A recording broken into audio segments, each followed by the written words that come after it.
President Obama calls oil spill an assault on our shores, intent on showing firm command of a deepening Gulf Coast crisis.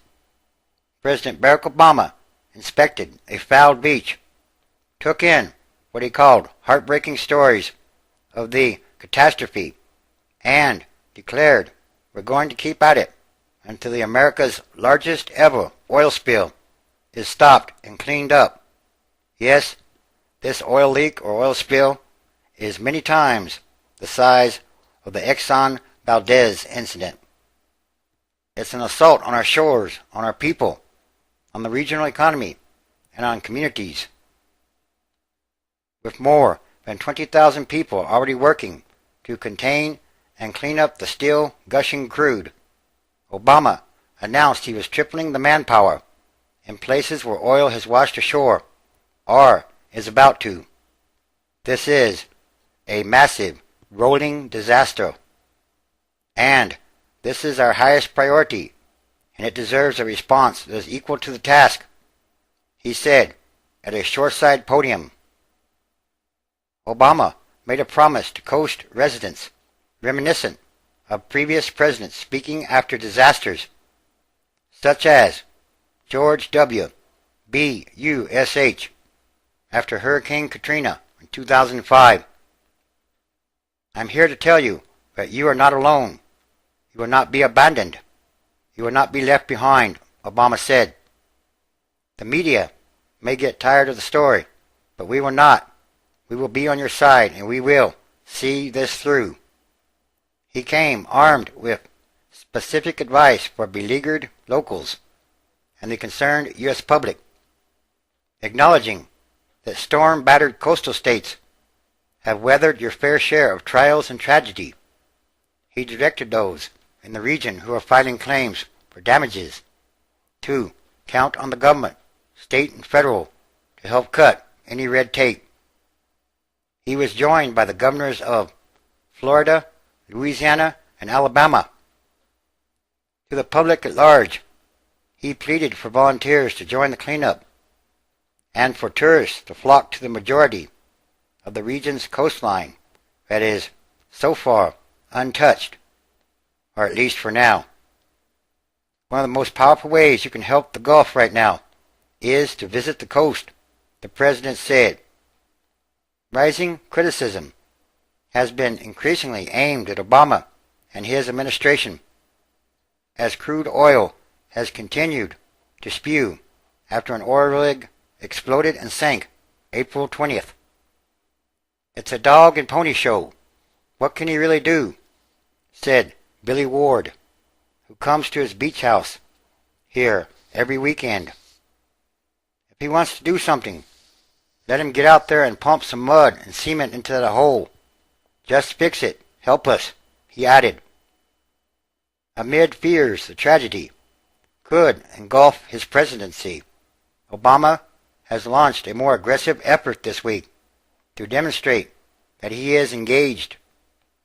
On Thursday, President Obama held a rare White House news conference saying, "I take responsibility for handling the spill response," and acknowledging his team could have done better on several fronts. On Friday, he flew to the coast for an inspection tour and meetings that lasted about 4 hours, his second visit in the 39 days of the crisis. His first stop was a beach where absorbent booms and sandbags had been laid for miles to try to keep more oil from washing ashore. Obama called reporters traveling with him to the water's edge and picked up a few pebble-sized tar balls. He expressed optimism that such tar balls are easily cleaned up, but emphasized the much larger challenge. Obviously, the concern is that until we actually stop the oil flow, we've got problems, the president said. Early in the morning, in advance of the president's arrival, hundreds of workers clad in white jumpsuits and rubber gloves hit the beaches to dig oily debris from the sand and haul it off. Workers refused to say who hired them, telling a reporter only they were told to keep quiet or lose their jobs. BP plc is using what is called a top-kill procedure to try to stop the leak by pumping in heavy mud.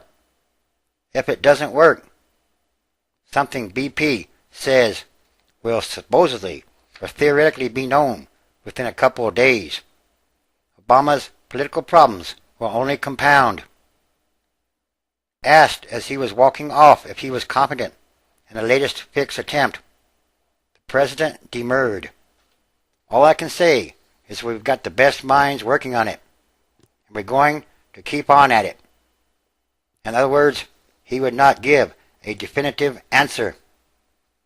Locals suffering the effects of the oil that is covering birds and darkening beaches didn't see much coming from Obama's visit. He's wasting his time, said Larry Freeman as he cleaned around his vacation home in Grand Isle. I like the man, but I personally feel he's only here to please everybody, said Virginia Smith. And again, this is a major catastrophe or disaster. There's something much bigger going on here, because everything is connected, and everything is numbered. Everything happens for a purpose. Ezekiel chapter 13, verse 18, and say, Thus saith the Lord God, Woe to the women that sew pillows to all armholes, and make kerchiefs upon the head of every stature, to hunt souls. Will ye hunt the souls of my people, and will ye save the souls alive that come unto you? 19. And will ye pollute me among my people for handfuls of barley, and for pieces of bread or money, to slay the souls that should not die, and to save the souls alive that should not live, by your lying to my people that hear your lies? 20.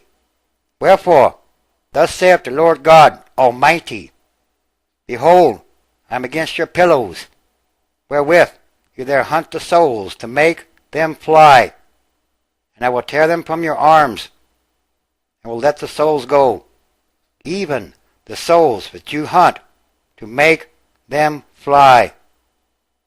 21. Your kerchiefs also will I tear, and deliver my people out of your hand, and there shall be no more in your hand to be hunted, and ye shall know that I am the Lord. And yes, these are more signs of the end times, transition days. Again, transition is a process happening day by day all around the world. And there are many different kinds of signs